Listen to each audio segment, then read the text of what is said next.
Yeah, it's like, let's walk this through. So we don't have any cops. We have decided as a society that we're going to handle this stuff ourselves. If we see things that people are doing wrong, we're going to deal with it. Okay, who's going to deal with it? Yeah. Well, not everybody, because not everybody is mentally or physically equipped to be able to handle something like that. So it's like, okay, so we're going to need to get some people that first of all are willing to go do it, and then have the means to do it. They're big enough, strong enough, mean enough, whatever. They have the weaponry. So we're going to need tools, because this person may not go willingly. So we're going to need some handcuffs to put them in, and we probably better take a gun. Yeah. Because he might try to hurt us. We need to be able to defend ourselves. But then, he may not recognize our authority either to hold him accountable for that. So we need something that designates us as the authority to be able, wait a minute, sounds a whole lot like a cop. Guys, welcome back to SOGTV. Today I have a very special guest. I say special because he's kind of half retarded. No, I'm just kidding. He's a buddy of mine. We go way back to good old fraternity days, who is now a police officer and probably the only person I think that's smarter than me. That's because I don't think about other people. But anyways, here's my good friend, Jon Little, aka Jon Little. Corporal Jon Little. How's it going, bud? It's good. Good. It's nice. Yeah, you missed some titles there. Yeah, I just, there's a lot of titles that I just don't pay attention to. I have to say the Lord Reverend. Yeah. Corporal. Yeah. Actually, yeah, he actually did the wedding for me and my current wife. Yeah. The one that actually is working out. Or at least she puts up with me. Yeah. Yeah, and then I went online and got the Irish Lord certification as well. So it's a bucket list of mine to have as many titles as possible. That's funny. It's just like, what do I put here? I'm like, Lord, title, Mr., they, them. Instructor. Instructor. Oh, yeah, you are an instructor too. Yeah. Instructor certified. I don't know. But now you've been at the same department for years now, haven't you? Yeah, it's been 11 and a half years now, just about. So, wow. Yeah, so out of 16 years total and 11 and a half years where I'm at now. So, wow. I remember when you were working a detention center, and I was working at Dakota PD, and you bailed me out of jail. Yeah. That was a long time ago. I think that was the day. I think that kind of was the tipping point where we were like, this is probably hanging out with the fraternity is not something we should be doing anymore. Yeah. I mean, so I was I was totally sober, but there are some departments out there that actually most of the time people don't understand your attitude makes a huge difference. Mm-hmm. And in some departments that are very good old boy, they don't really care about the law, the Constitution, or anything.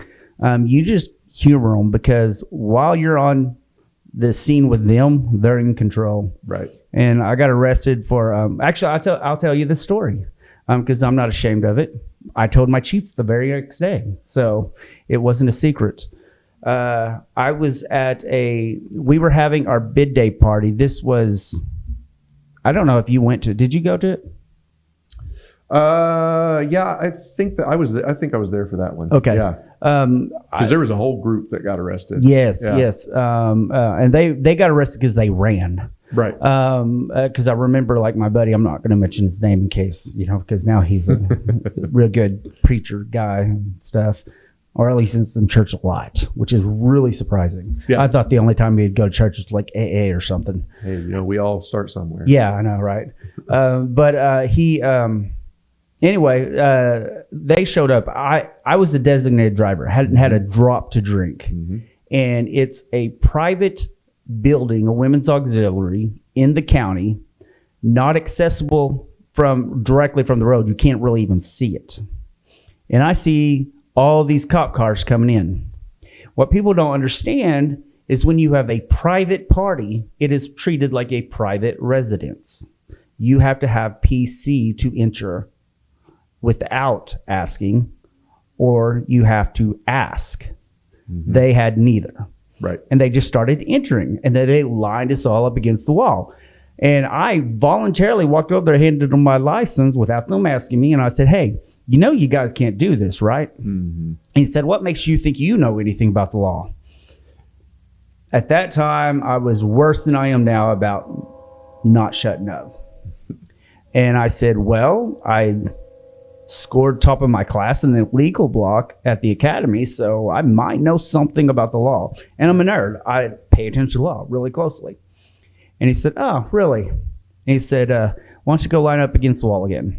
A few minutes later, the deputy that was in charge of everything comes up. He says, hey, everybody that's designated drivers, step forward.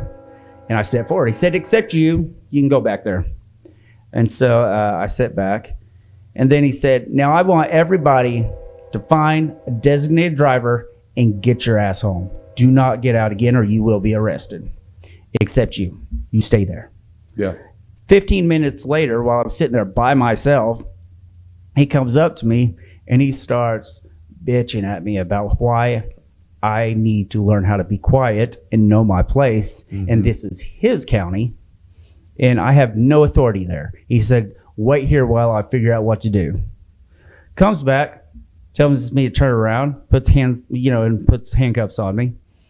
And I'm sorry, he cuffed me from the front. And sits me in the car with the marshals, the Indian marshals, Cherokee, I believe. Yeah. And I asked the marshal, I looked at him, I was like, why am I under arrest? And he said, I have no idea. So we get in the jail, and I sit in there, wait for booking, and we finally go through everything, which they strip searched me, which again, a lot of people don't understand. According to the law, the Constitution, you cannot be strip searched unless they have probable cause to believe that you have drugs or weapons. Probable cause believes during that scene, something you've said, or previous record of drugs or weapons. Which had none of it. And but they strip searched me. They even made me take a shower and de-lice me because I obviously had lice. And then I go sit in this small little room with 15 other people that had been arrested. Then I saw some of the people I knew. So it made things easier, but I was just pissed. I didn't get to make a phone call. Yeah.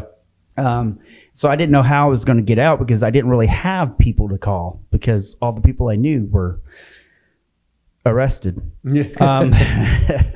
Except you. And luckily, you actually showed up at like 8 o'clock in the morning, I think it was, something like that, and bailed me out. And then I went, first thing I did, I'd go to the department and I talked to the chief. And I had him at that time, we had the computer programs that we could actually look in all the booking photos and stuff. So he looked at my arrest report and I had my picture and stuff. And I said, do I look like I'm intoxicated? He said, you look like you're pissed. I said, I was. And then he said, did you learn anything? I said, yes, I did. He said, what's that? I said, shut up. Mm-hmm.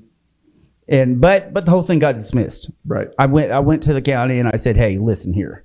And they saw that. They knew they didn't have a case against me. Right. I mean, I could fight it. They didn't even check to see if I was intoxicated. Right. Which I wasn't. I hadn't had anything to drink. Mm-hmm. So I could have sued them, but I was new. Yeah.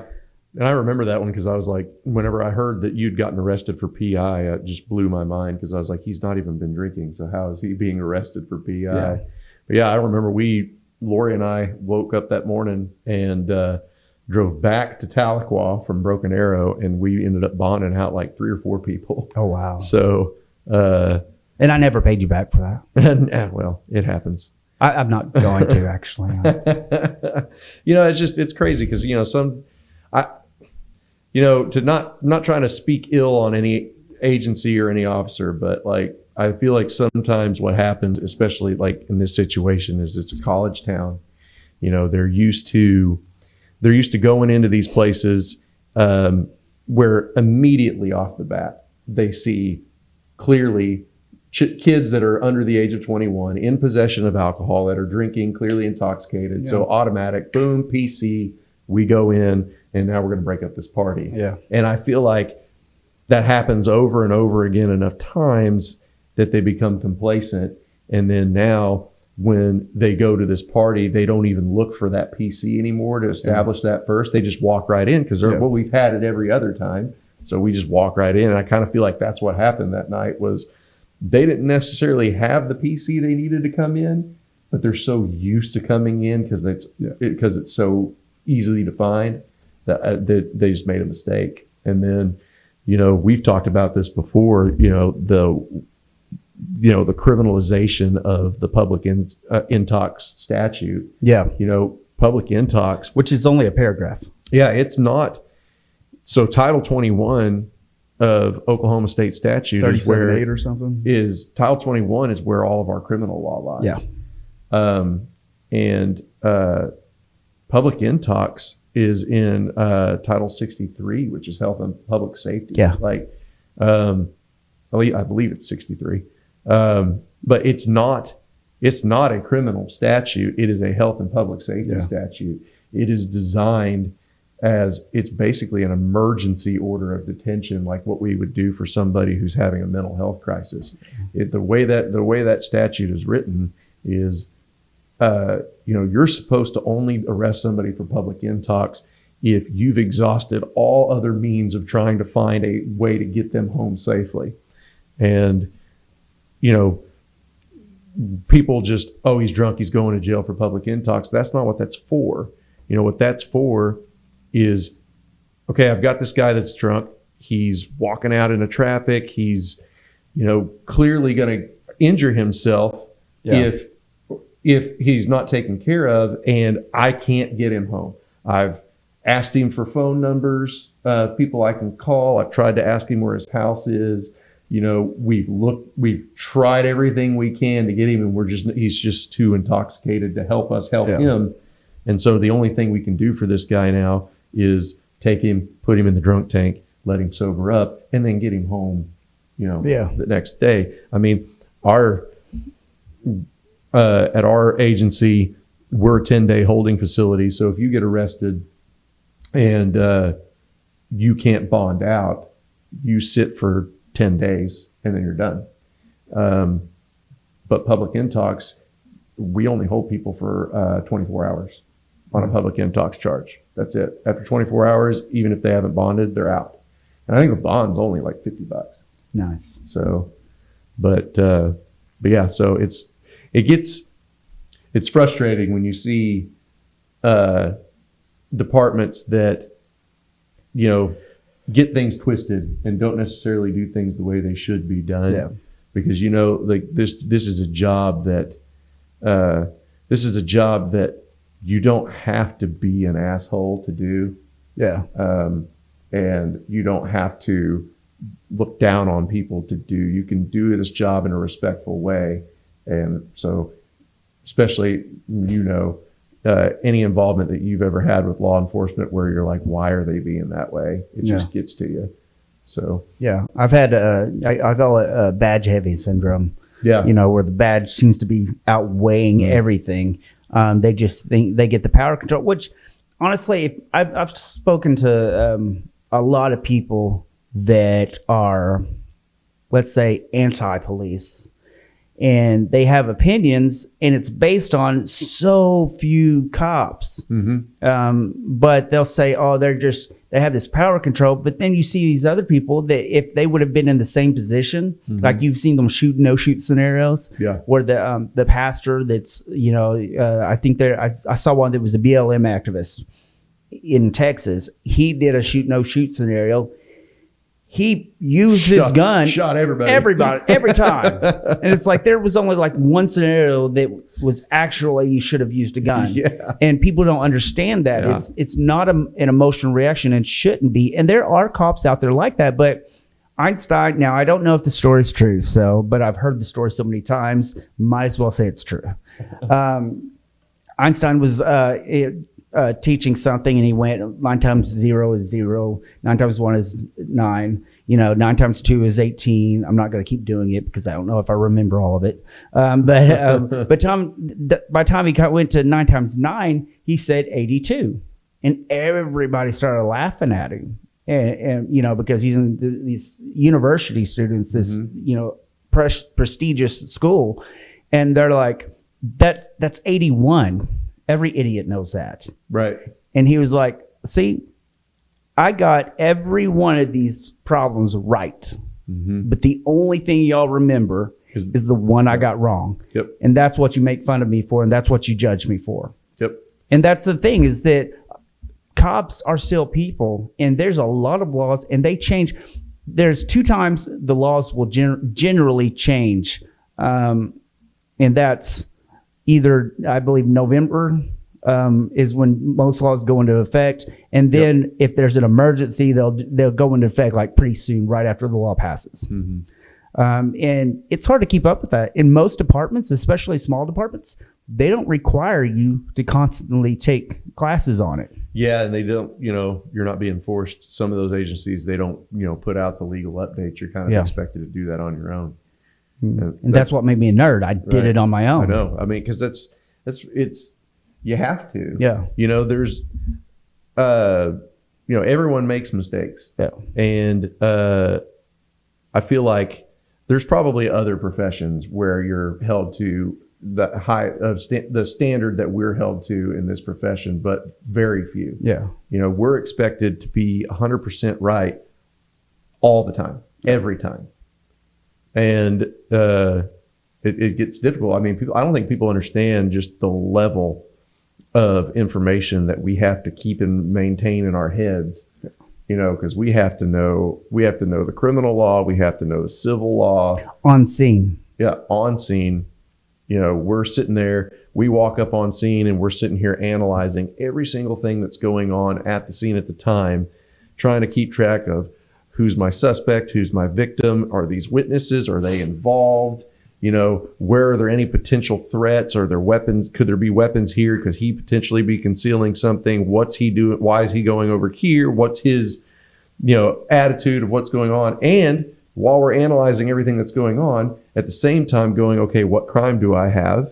What elements need to be met to determine if I'm going to make an arrest? And we have to look at the civil side of things too and go, okay, if I go do this, am I going to be in violation of any civil law? And, all that information processing at the same time. And then they want to know, you make a simple mistake and everybody wants to come down and go, he's a terrible cop and they need more training. And that doesn't even include the overall, how do I solve this problem? Right, exactly. And then on top of all of it, you may not be arresting anyone. There may not be a crime that's been committed. And so now it's, how do I solve this situation for these people so that, one, they're not fighting anymore. They can get some rest or whatever. And 2, I don't have to come back out here. Yeah.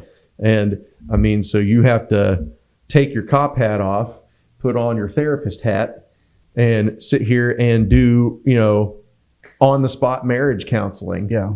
To try to solve the situation. And I don't know of very many other jobs where, okay, this is your profession, this is your job that you do, but at any moment you could be expected to do another profession. Oh.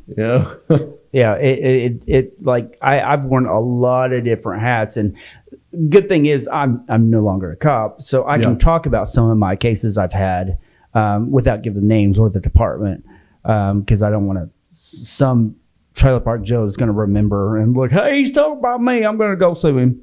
But they're probably all drunk right now anyway. So you got 2 years. Yeah. Statute of limitations for a civil suit's 2 years. Yeah. Once it's over, you're done. Way too late now, unless you're P. Diddy. Sorry. There was this one call that I got that I show up on scene, and here's what happened.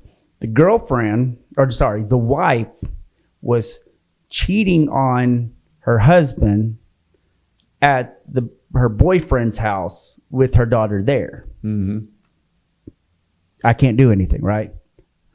The husband beat up the boyfriend, not in my presence, I can't do anything. Yep. Even if there's a child present, it doesn't matter. A physical conflict, not related, Right. is not. Yeah, they're not related by blood. They're not in any kind of relationship. There's no Yeah, they're not social- under the same household. Yeah, nope. So all but- you have is assault and battery, which is a misdemeanor that did not occur in your presence. So, but here's the thing. If I do not separate the husband and the wife, she's going to be beat. I'm going to get another call. So I thought about that. I got the whole situation trying to figure out what's going on. And what I did was I'm like, okay, so the suspect knocks on the door. Kid answers the door. I say kid. He was in his 20s. Kid answers the door and said, well, you can't come in. And he hears his wife back there and the kid. So he pushes the door open, goes in, catches him, and beats his ass. Felony B&E. He broke the threshold with the purpose of committing a crime. Right. I knew it'd get thrown out. I knew it for a fact. It was not going to stick. Not in this county that I was in. Because I knew the DA pretty well. But I knew it would separate it. Right. And it did. Everybody, my chief even said, why did you arrest him? And I told him. They're like, yeah, but it's not going to stick. I'm like, but that's not my job. My job is to sometimes it's not to convict somebody of a crime. It's just to find the peace. And that's what I did. Now, you talk to two different people, you're going to get two different results. You talk to his people, and they're going to say, I violated his rights. Yeah. That I shouldn't have arrested him. He didn't break into a place, blah, blah, blah. So this rumor goes around. I don't know if it actually did or not. I didn't listen to rumors, to be completely honest. And then you ask her that, oh yeah, this cop saved my life. Yeah. So no matter what, we're going to lose. Oh yeah. I mean, that's anybody that knows anybody that's been in law enforcement, they'll tell you that domestic situations are going to be the most dangerous, because here you are showing up on scene with this woman whose husband's been beating the crap out of her, and then time for him to go to jail. Next thing you know, here she comes with a kitchen knife because you're taking her husband to jail. You know, and I've arrested for almost that exact thing, except she was the one that called. Yeah. You know, and I ended up arresting her and then having to write a report to the social services and take all 7 kids away. It was horrible. I hated it. I absolutely hated it. But what do? Right. Let them beat each other up in front of their kids? Right. If I didn't report something, but who are they going to blame? They're going to say the cops took my kids away. We don't take kids away. No. But the public thinks we do. We have that kind of power. We don't have the power to take children away. No, DHS has more power to go into somebody's house than we do. Our only purpose of being there with DHS is to protect DHS. Yep, we're just bodyguards at that That's point. it. We can't do anything. We happen to see something, that's different. Yep. But we can't search. We can't do anything. Yep. But a lot of people, they have no idea, and they don't even research it. I mean, you've worked in a jail. How many jailhouse lawyers do we have? Oh, yeah. Every one of them think they know what the law is. Somebody told me the other day, oh, you can't have unmarked cars anymore. It's against the law. I'm like, what?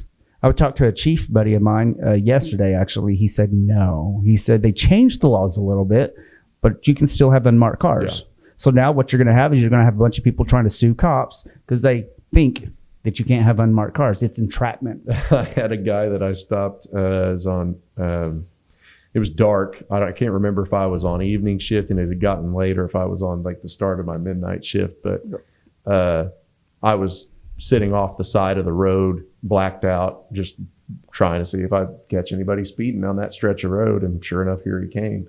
And he said, you can't black out like that.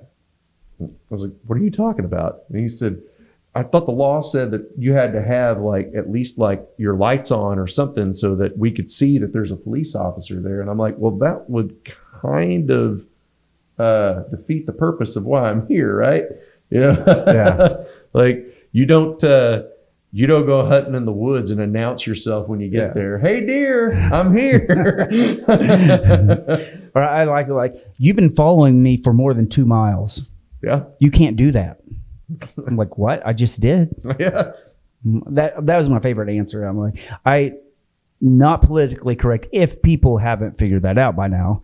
And I've always been like that. And there's this guy that was he was harassing an ex-girlfriend at her house. Nothing physical, but she didn't want him there anymore. And so I said, "You're a trespass warrant. Here's the paper, sign it right here." Mm-hmm.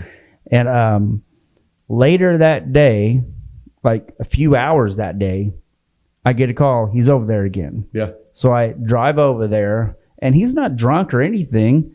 And so I'm like, well, he's not drunk. He's not on drugs. I open the door. I look at him and was like, "Dude, are you retarded?" He said, You can't call me retarded. I was like, "I just did." I'm like, I mean, people think we're not the PC police. No.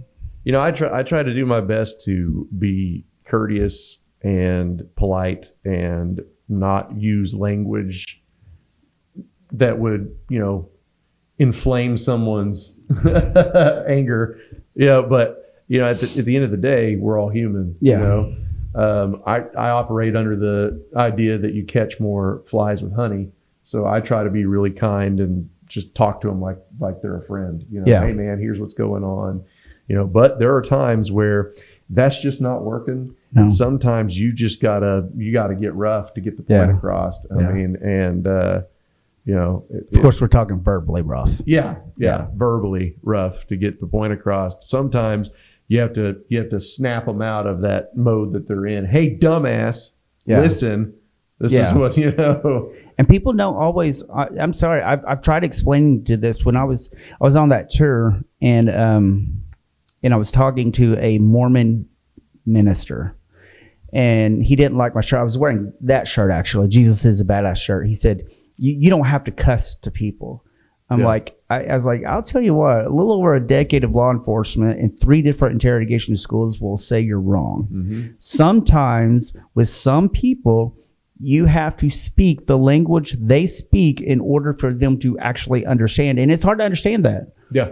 But it's true. If you are constantly, you go back to high school. If you spoke like a Poindexter, people weren't going to associate with you as much. Not the cool kids, quote unquote. And because that's our natural, we want people to be like us. Yeah. And that's the thing. I mean, and I've had this happen several times where you've had people that you're talking to and you're trying to be proper and you're not using any swear words, you're using proper English, and you're trying to be very to the point, and then they look at you like, "Why are you talking down to me? Yeah. Why are you treating me like a criminal?" Yeah. It's like, I'm just trying to talk to you. And happens more to some of the people I work with than me. Like I said, I try to be more friendly when the way I talk to people. But I mean, they'll look at you like he's talking down to me. Yeah. And so you've got to get on their level. And that's the thing is, like, 9 times out of 10, I'm trying to stop them from having to go to jail. Yeah. Help me help you. Yeah. I'm trying to make sure that you don't have to go to jail here, but if you keep doing what you're doing, we're going to end up there. Yeah. And it's crazy. That's what I tell people. I was like, the fact is if you go to jail and it's because I'm the one who put the cuffs on you, it's not going to be dismissed. Yeah. Why? Because I don't want to take you to jail. Cops that get their stuff dismissed is because they just want to take anybody to jail. Mm-hmm. And they don't do their paperwork right, or they don't do this right. Me, I make sure everything is done right, and I do what I can not to arrest you. Right. And me arresting you is generally for your benefit. Mm-hmm. And so getting them to understand that, and you have to speak the way they do, because you're right. If you talk just professional, they'll think you're talking down to them. A lot of people, because they automatically think you think you're better than them. Right. So if you act like you're friends, I mean, I don't know how many interrogation schools you've gone through. I think you've gone through at least one. But they all said the very same thing. Every school of thought has the same thing. Mm-hmm. Talk like they do. Right. Make them feel like you are one and the same, like you would be friends outside. Right. No matter who they are. And I had the ability to do that very well. And that's why I was successful at it. I could talk to a pedophile the same way. Yeah. Inside, I was disgusted. I was mad. I was angry. Yep. But to him, I was like, my job isn't to say you're guilty or not guilty. My job is just collect evidence. Right. Yeah. You're not in there talking to that guy trying to get the point across that what he did was a horrible, terrible thing. And by God, we're going to throw the book at you. You're in there trying to get familiar with this guy and get on his level to where he feels comfortable telling you the things that he did. Yeah. So you have the evidence that you need to put this guy away. Everybody wants to talk. That's the fact. That's why they usually tell their friends or somebody else. They all want to tell somebody. Yep. I had this one case. This woman came up to me or came over and said that her husband or her boyfriend, I can't remember how they were related. They were in a relationship, was abusing her child. Mm-hmm. And so, apparently spanked him too hard with a belt and left some warps, which honestly is not necessarily criminal intent.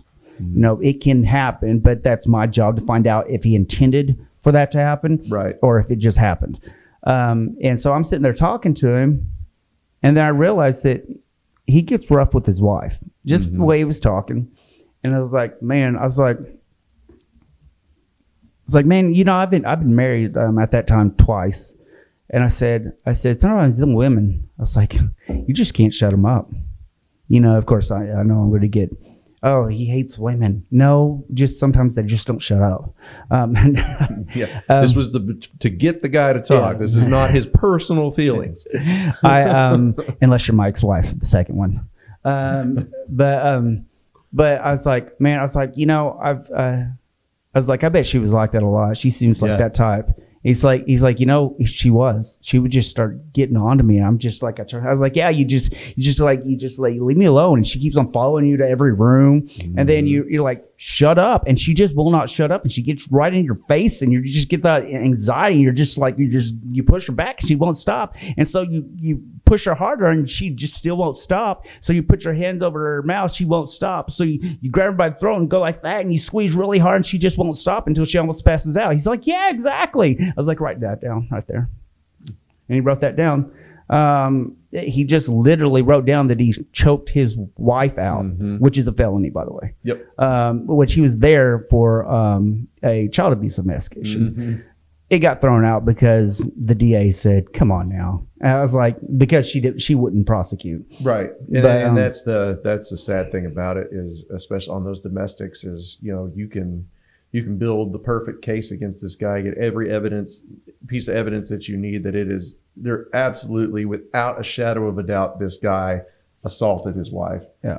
But if the wife won't testify against him, you have an uncooperative witness and the case goes. Yeah. And the DA's office, people don't understand, once it's out of our hands, it's on the DA's office, and then they want to come to us and go, well, I filed charges against this person. Why didn't they stick? Don't ask me. I did the best job that I know how to do. The DA's office is who decided to dismiss it. So, but the public's going to blame you because this guy is not. He should be in jail. The cops won't arrest him. They won't do anything. Yeah, and I feel like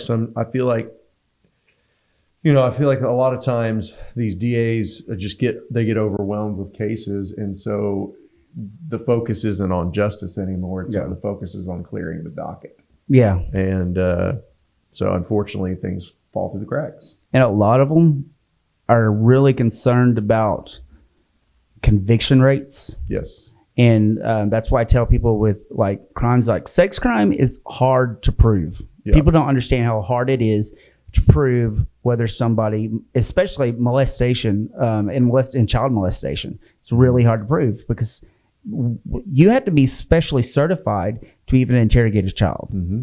You can't just interrogate a child or talk to a child or interview a child like other people because you could easily lead them into saying something that wasn't true. Right. And a lot of times they were already led to say something that wasn't true. Yeah, they have to be forensically interviewed by somebody who's trained on how to do that. That's, we get as much information as we need to determine that there's a crime that's happened, And then at that point, we stop. Yeah. Okay, don't tell me anymore. We're going to get you set up with a forensic interview. Yeah. We're going to let them go into the details. Yeah. If you're And- lucky and you have a bigger department or a department that they actually sent somebody to school to do that, it'll be there. But a lot of times these smaller departments, we have to get somebody from like DHS. Yeah, usually it's DHS that comes in and does it. So, People just don't understand how complicated it is when you see sex offenders not going to prison. mm-hmm. It's not cops. It's not. And sometimes I can't even blame the DA because it is hard to prove. And so Right. they're like, listen, they use scare tactics and say, and sometimes it's bad because people that didn't do anything will get scared. Mm-hmm. I don't want to go to prison for 20 years. So if I sign this paper, I'm just going to have to register as a sex offender. Yeah, just register and it saves you 20 years in prison and all this money. Mm-hmm. Okay, I'll do it. Or it'll be somebody that actually did it and like, I don't want to go to prison, so I'm going to do this. Right. And then they're it's like getting a slap on the hand for anything. They're not going to stop. No, I don't know the statistic off the top of my head, but I know that it's pretty high as far as like sex offenders that reoffend. Mm-hmm. So it's one of those things. There's something wrong with them. Yeah. You know, and I feel like, and so I kind of had this working theory on especially the child sex offenders, the pedophiles. Yeah. From whenever I worked in the jail, I noticed that all of the ones that I dealt with had a very childish mindset. Very. Like when you were talking to them, their personality, the way they carried themselves, it was almost like in their head, they were a child. They stopped maturing at about 12 Right. or 13. Their mental maturity was, of like a preteen. Yeah. And so these kids that they're committing these crimes against, in their minds, that's their peers. Mm-hmm. And so, and don't get me wrong, I think that a sex crime against a child is a horrendous offense and needs to be prosecuted to the full extent of the law. I'm not saying that these guys don't need to go to jail. Yeah. But I think I personally think that there needs to be some more study and research that goes into that, because it could potentially be a developmental issue that could be treated. Yeah. Think about years and years and years ago, before we knew what bipolar disorder was, they think that, or schizophrenia, the explanation was he's possessed. I was just about to say. He's possessed by the devil, and the only way to fix him is to, and then, medical science got to the point where we figured out, hey, we could treat this with medication and this person can live a normal life and be a contributing member of society. And I think with the sex offenders, I think that it's such a taboo subject that people, I don't know if there's people researching it or not. I think people are maybe afraid to, because again, I had to give the disclaimer that I'm not defending these people just to even talk about because it. people automatically, if you do anything to the benefit of a person that's Right. guilty of something, people automatically think that you're on their side. Yep, that you're defending them. I see a problem that I think could potentially be a mental health problem that could potentially be treated if we had the ability to research it enough and figure it out. Yeah. Because, where did it start is the question. Yeah. And not all of them, but some of them, it could be from a past trauma. We know for a fact that in a lot of cases, when a child is sexually assaulted, they stop maturing at the age of when the assault occurred.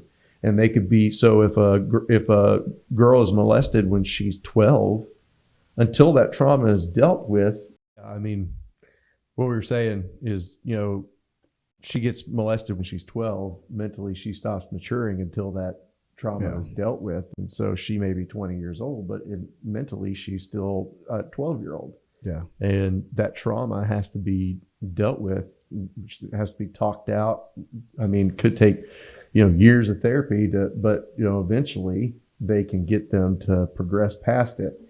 And so, it could be that you've got this sex offender who's mentally like a 12-year-old because that's when he got assaulted, because that's, statistics have shown that a lot of people that are molested when they're young have a potential to do that as well when they're an adult, because unless it's properly dealt with. And not everybody that Not was everybody, but there is the potential. And I guess I should say, I shouldn't word it that way.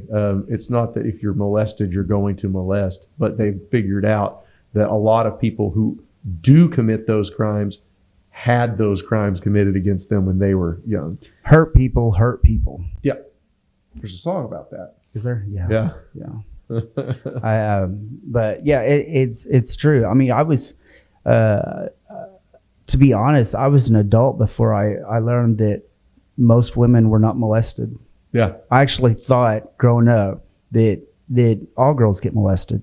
Well, yeah. I mean, you don't, as a child, what goes on in your house, that's your normal. And you don't know that that's not normal until somebody points it out to you. And for a lot of us, especially like if we went to public school, you start to learn the differences between what goes on in your house and your friend's house, because you discuss things that go, well, they're like, no, we don't do that at my house.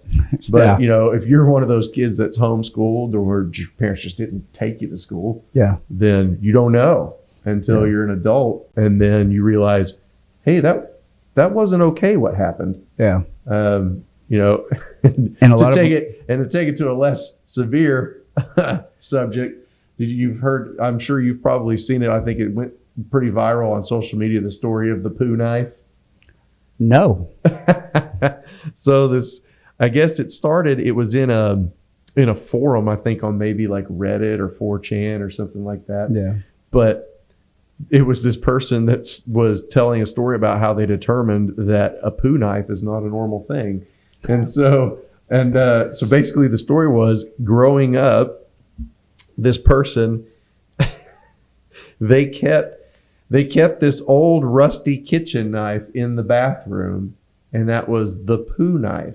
So if you took a dump and the turd was too big to flush, they would use this knife and cut it into smaller pieces inside the toilet bowl so that it could flush down the toilet. Wow. And this kid grew up in this house with that being totally normal. And so as an adult, he's dating a girl. He's at her house, leaves a pretty big one in the toilet, and asks her, "Where's your poo knife?" And she was like, "What are you talking about?" And then he had to explain to her the poo knife, and that's the light bulb. I think we're the only people that had a poo knife. I don't think that's a normal thing. And so he was asking in the forum, like, does anybody else do this? And the response was overwhelmingly no. But it wasn't until, and I think this guy was maybe in his like mid to late 20s, that he discovered that a poo knife is not something that most people do. That's funny. Wow. Yeah, I would have never thought of it. But it kind of makes you think, are they dumb or are they really smart? Because it's kind of a genius thing. If you got plumbing issues, you do what you got to do, Yeah, I mean, you can't blame them. My adopted daughter, she's 21 now, but she started living with us when she was 15. And one of the first things that we noticed was that her bathroom trash was getting full really quickly. And it was wads of toilet paper. And I was like, what's going on here? Why is there so much toilet paper in the trash? And she said, well, because that's where it goes. And I said, what do you mean? And she goes, well, I said, is this like, are you blowing your nose? What is, like, she goes, no, I wipe and then I put it in the trash can. And I said, why are you doing that? You flush it down the toilet. Yeah. And she's like, you do? And I said, yes, you flush it down the toilet.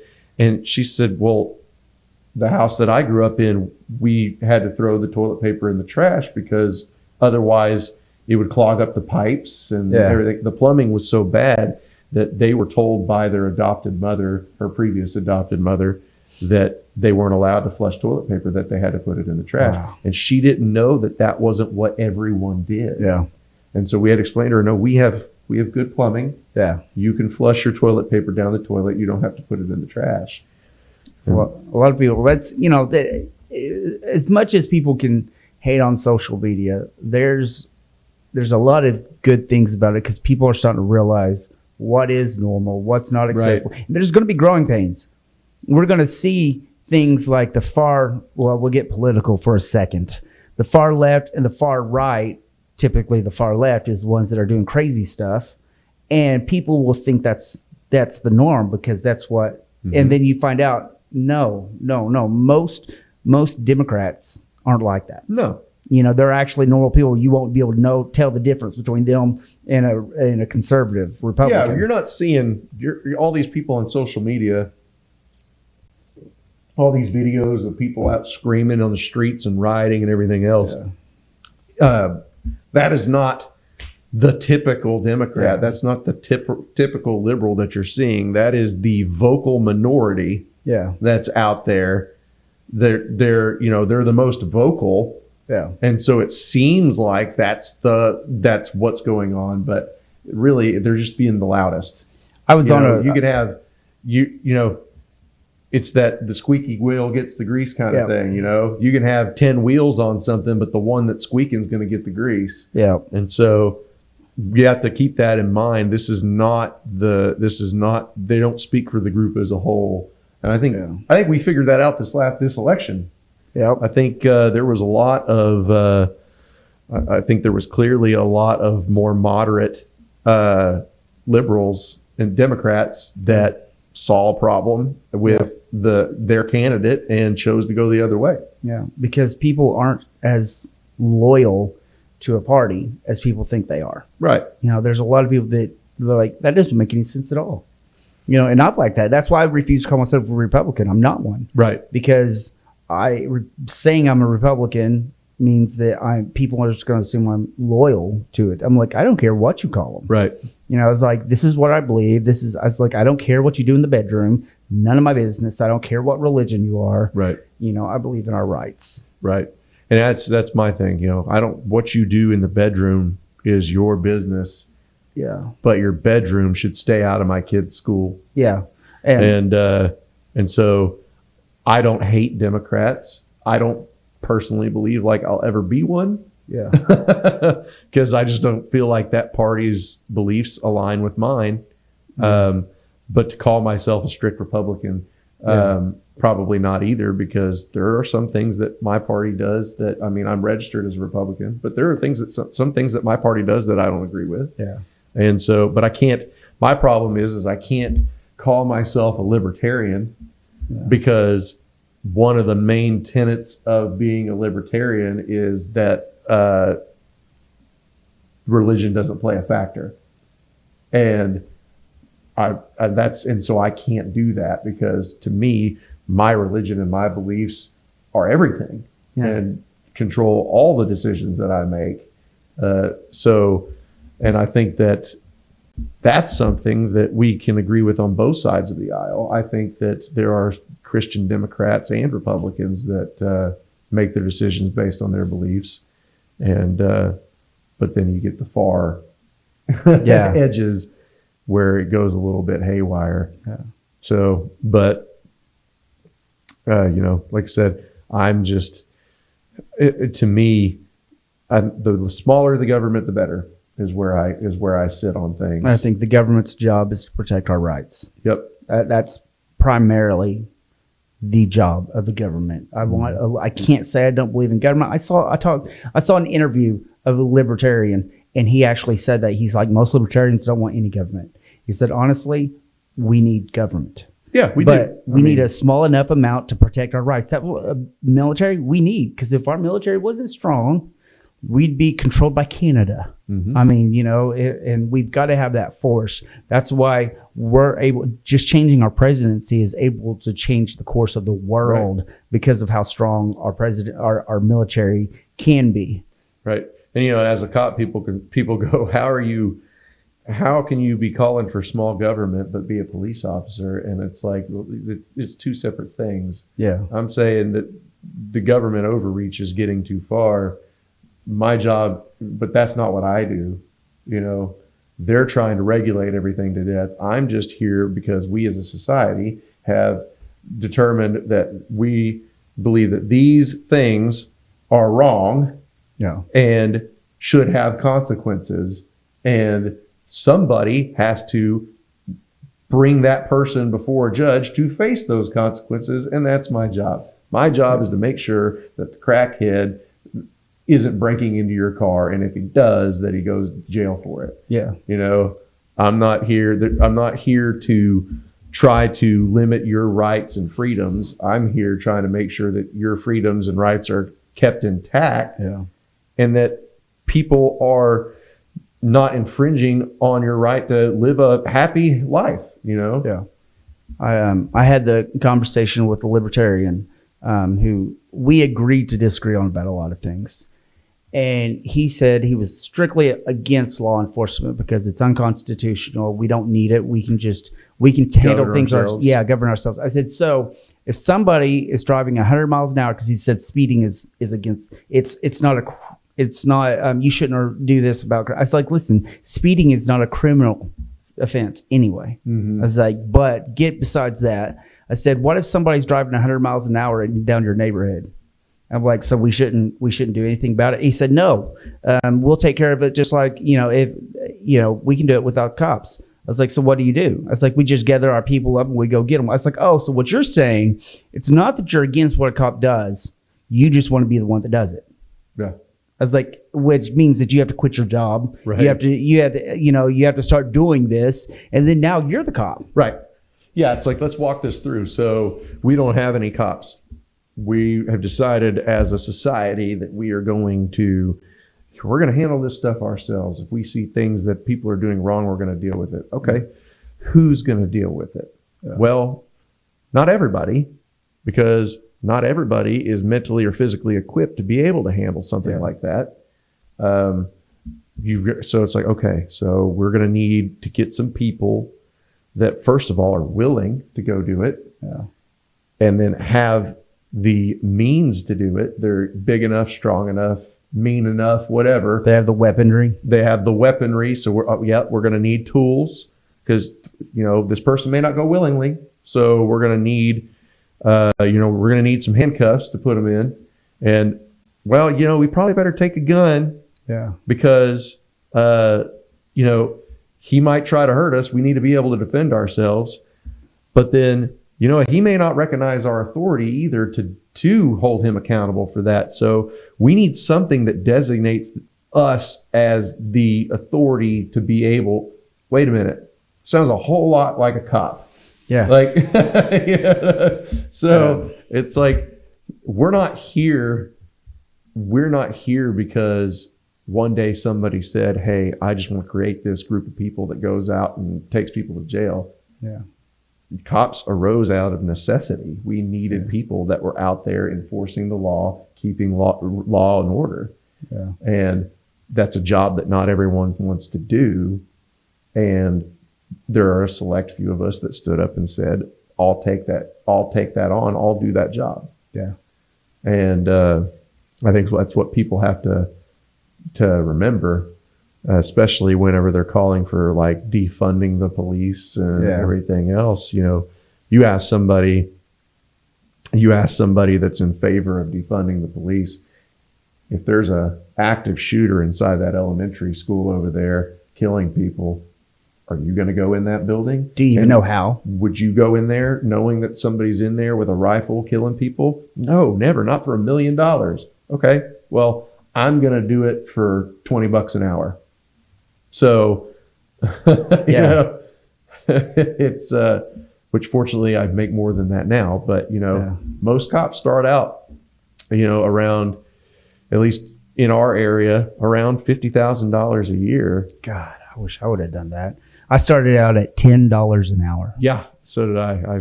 I think when I started, I was making like $29,000 a year. Yeah, I made like 24,000 and something. Yeah, and so here I am, making, just barely over minimum wage, but being told that I could potentially have to go put myself in a situation that your average American would never do. Yeah. And so I think people need to give us a little grace when it comes. Yeah, people don't understand.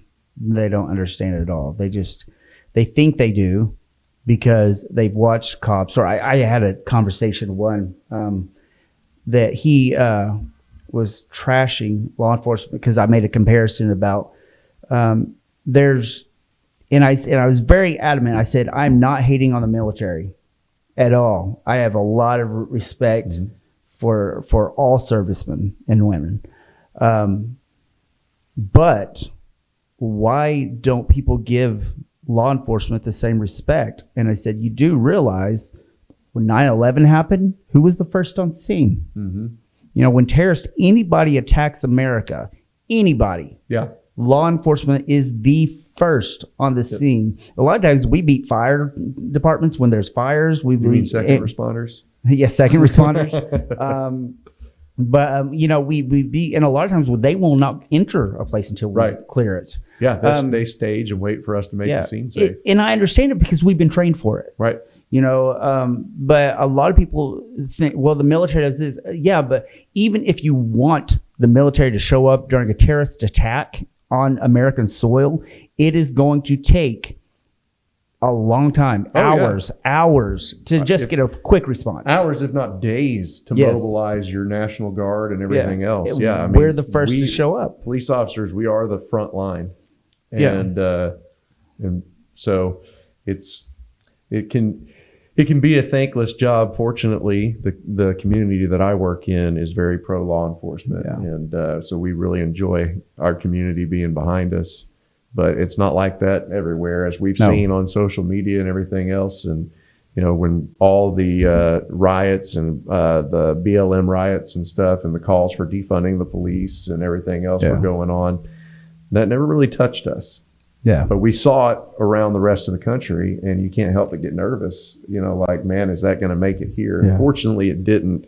And I think we're seeing America make a correction now, because a lot of those places did do that. They caved and they started defunding the police, and now crime has risen a lot. And now they're saying, oh crap, we need more law enforcement. And there's law enforcement saying, well, then we need our funding back. And a lot of them won't even go back over there. Yeah. They will not return to that area. And so finding good officers, you know, it's not just finding warm bodies. Right. You know, you've got to find, and granted, you can't vet for everything. Right. You know, you can't vet asshole. You know, you can't vet a cop that's going to be badge heavy or corrupt a lot of times. You can think so, but it's like I tell people when somebody says, I'm not a criminal, I was like, listen, everybody's broke the law, just not everybody's gotten caught. Right. You know, so you can't vet everything. However, if you want people to come to your department, if you want good people showing up and said, I want to work there, you've got to treat them right. Right. And if you have a history of not, you're going to keep on getting these officers that know that if they just need a job, they're going to go there. Right. You know, like local department, everybody knows Broken Arrow, it's hard to get on. Every time they have an opening of 10 guys, they'll have 300 apply. Yeah. And it's because they're a good department. They're a highly paid department. A very highly paid department. But most departments aren't like that. Yeah. The people that require bachelor's degrees, you're telling me that you're going to hire a kid that has been in college his whole adult life and then becomes a cop. Never experienced anything. At least make them go work at a jail. Right. Because you learn a lot working at a jail. Yeah, because I mean, our department, we require an associate's degree, or at least the equivalent, 60 hours. But then some of the departments close to us, you know, they require bachelor's degrees. And we get a pay incentive if we have a bachelor's, because I got my bachelor's, and so I get a pay increase for that. But when I started, I didn't have a bachelor's degree. I started in a jail, and you know, was continuing my education, getting the hours I needed to meet the qualifications to become a police officer. And I feel like every police officer should have to work some time in a jail. Yeah. That's way more important than education. Because that right there teaches you how to deal with people, because in the type of jail that I worked in, it wasn't like everybody's in a cell all the time. Yeah. You know, you're in what they called a pod, which was this massive open area. And yeah, there were individual rooms with doors that had 2 bunks each. Yeah. But during the day, those places each one of those pods would hold 94 inmates. And during the day, all 94 of those inmates are out and about, wandering around. There's nothing between you and them. And you're the only detention officer in that room. And you've got help down the hall that can come if something happens. But ultimately, until help gets there, it's you and them. You better know verbal judo. And so you learn how to de-escalate. Yeah. You learn how to talk to people. You learn how to de-escalate, and you learn respect. Yes. Because disrespecting somebody is what's going to set them off faster than anything else. And so you learn how to treat people with respect, because if you give them respect, they give you respect. And that's what I told, you said it earlier. I told some of the people that I helped train, the only difference between us and them is that we didn't get caught. Yeah. For a lot of that stuff, because we're not in a prison. This isn't heinous crimes that all of these people are. Some of them are. Yeah. But some of them are here for just little things. Yeah. Little tiny things that you probably did too. Or a speeding ticket that they forgot to pay, and now they got arrested because they didn't have the money to pay their speeding ticket. Or they didn't know how to shut up. Yeah, they didn't know how to shut up. And so you got to treat people with respect, and you learn that working in a jail. Yeah. And I feel like once you've spent some time in a jail and you've learned how to communicate with people, and you've learned more, even also importantly, you learned how they communicate. Yeah. You learn how the criminal element communicates, the lingo, things like that. Then I feel like it makes you a better officer in the long run, as opposed to this 21-year-old kid who has never worked in a jail, never worked in any type of law enforcement area at all. And you hand them a gun and a badge and say, you're in charge now. And then that's where I feel like sometimes officers tend to get, like you said, a little badge heavy. Yeah. And so now as a training officer, you've got to back that down. You've got to teach them how to communicate and not just walk in there and I am the law. Yeah. And so I've never seen where that worked. Nope, it never does. No. People as a whole just don't like being told what to do. No. Especially Americans. Yeah. Yeah. It's in our DNA. We do not like being told what to do. And so you've got to convince people to do the right thing to their benefit. Yeah. And a lot of times make it feel like it's their idea. Yeah.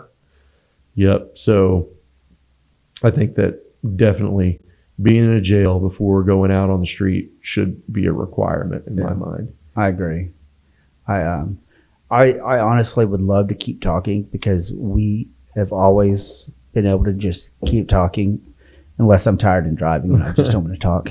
But I think we've been on for an hour or so. Yeah. But I'm definitely going to have you back on and talk about something else, because this one kind of just turned into a whole law enforcement thing. Yeah. We got more stuff we can talk about. Yeah, we've both have some experiences that I think would benefit people.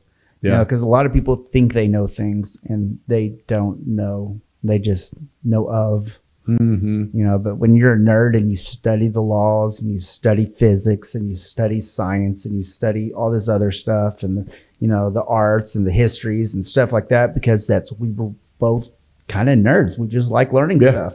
Just like to learn. Something catches my fancy and I get on Google and start going down a rabbit hole. Do you know what I heard about Napoleon? I'm like, well, he was actually 5'7", which was pretty tall over there. I'm like, really? Yeah. But anyway, I appreciate it. We'll go ahead and wrap this up, and I'll have you on again. Yeah, thanks for having me. All right. Hey guys, I want to personally thank everyone for liking and sharing my videos. If you want to continue to see my content, all you got to do is press that subscribe button, and I'll notify you as soon as a new video comes out. I don't get paid for any of this. So if you want to buy some of my merch, like my shirts, like Jesus is a Badass or my Don't Be a Dick shirt, You can easily go to my merch store, which is at SOGTV.org, which I will have it in the description at every video. So push that. Go buy yourself a shirt. I appreciate it. Have a blessed day, and I will see you at the next episode. Thank you.